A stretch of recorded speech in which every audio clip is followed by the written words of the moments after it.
Hi everyone. So this is second order differential equations, and in this video I'm going to take you through an example of how to use a substitution to transform one differential equation into another. So here's the worked example we're going to go through. Quite a common one actually. So here's your original differential equation, and we need to use this substitution, x equals e to the u, to transform it into this differential equation here. Once we've done that, we've got to find the general solution to this, which will then help us to solve that. Okay, so overall this is the question. All right.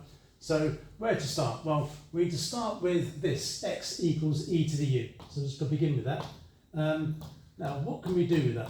Because it's about differentiation, obviously we need to start getting some derivatives up. So we can find out what dx du is. And of course that's just e to the u.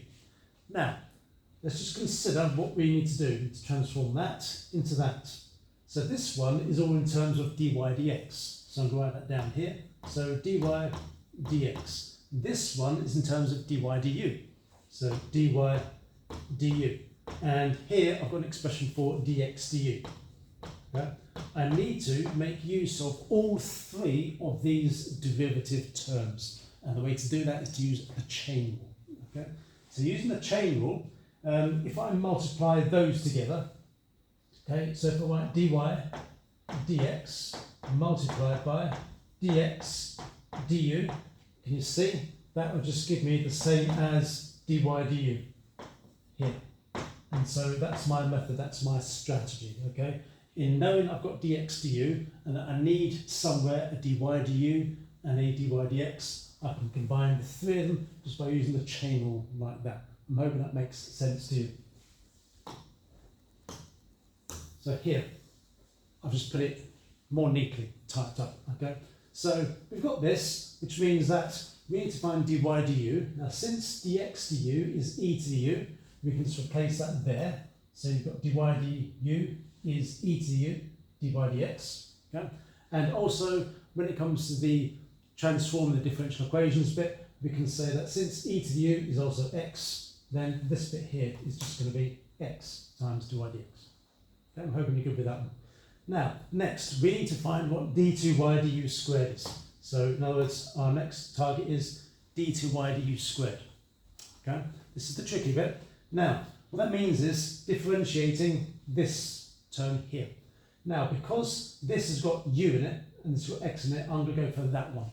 All right. So, what I want to do is I want to differentiate this term and get my answer there. So, what I'm actually doing is I need to differentiate with respect to u, because I'm finding d2y du squared. And the way we write that, differentiate with respect to u, is like this. d du of whatever you're differentiating, okay? So on the left-hand side, you've got d du of dy du. And on the right-hand side, you've got d du of all of this. That's just so you're aware of what it is we are differentiating, okay? Now, to differentiate this, you need to use the product rule of differentiation. Okay, so that is, of course, v du dx plus u dv dx. But since we're using u's here, it can get confusing if I start writing u equals something else. So I'm not going to. So I'm just going to say we need to have dy dx times the derivative of that plus that times the derivative of that. Okay, good. So because we're differentiating with respect to u, the first bit will be that times the derivative of that. Well, the derivative of e to the u is just e to the u. So it's just that. Then the next bit is e to the u multiplied by the derivative of that. That's the difficult bit. Now, dy dx, when we're differentiating with respect to u, has to be done implicitly.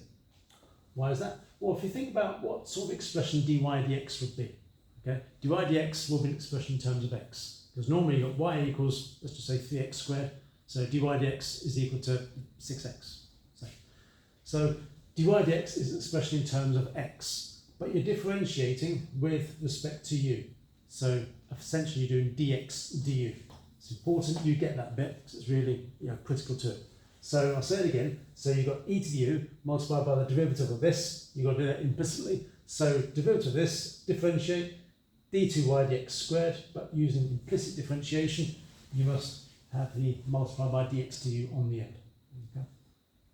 Rewind and play that a bit again if you want. Okay, I'm going to say exactly the same thing, but something like this. you probably just need to see it more and more times, okay? So we've got to there, and I'm just going to tidy it up just a little bit, okay? So this bit, dx du, is just the same as that, e to the u. So e to the u there times e to the u, which is e to the 2u, okay?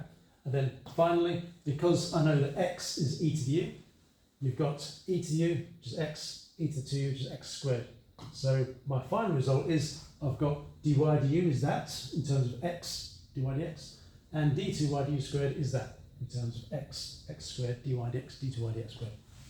That's the most important bit. The rest of it is just a bit of algebraic manipulation.